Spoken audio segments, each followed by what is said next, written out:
Opening. In the shadowy corridors of thriller literature, a character archetype emerges with an allure as compelling as it is problematic: the isolated genius. These characters, often depicted as masterful detectives or brilliant minds, carry a red flag that flutters ominously in the breeze of their narratives. Their solitude is not just a preference, but a purported necessity for their intellectual and deductive prowess. This elevation of isolation as a virtue, rather than a vice, signals a troubling glorification of emotional detachment and intellectual elitism. Explanation. The psychological analysis of this behavioral pattern reveals a complex intertwining of genius with a form of toxic isolationism. At first glance, the isolated genius may appear as merely introverted or singularly focused. However, this archetype frequently exhibits behaviors indicative of emotional suppression and a disregard for the well-being of others in the pursuit of their goals. The psychological underpinning of this trait suggests a correlation between high intellect and the propensity toward sociopathic tendencies or extreme emotional detachment, a concept both fascinating and deeply unsettling. This characterization feeds into the myth that isolation breeds creativity and superior cognitive function, overshadowing the reality that emotional intelligence and empathy are crucial components of a healthy psyche and effective problem-solving. Examples.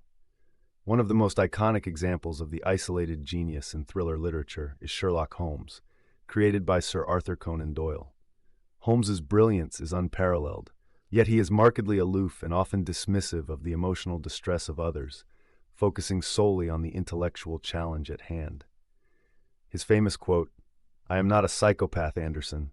I'm a high-functioning sociopath. Do your research," from the modern adaptation, Sherlock, underscores this detachment and self-acknowledged lack of empathy, an attribute romanticized and seen as integral to his genius.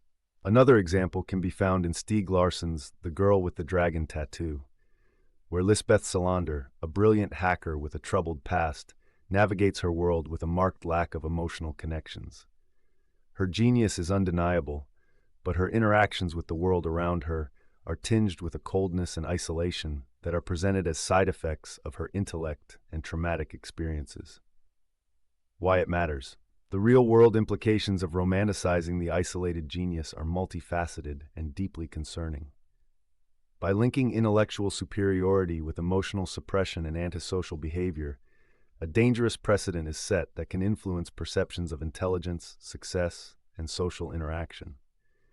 It perpetuates the stigma surrounding mental health, suggesting that those who are emotionally expressive or seek mental health support are somehow less capable or intelligent.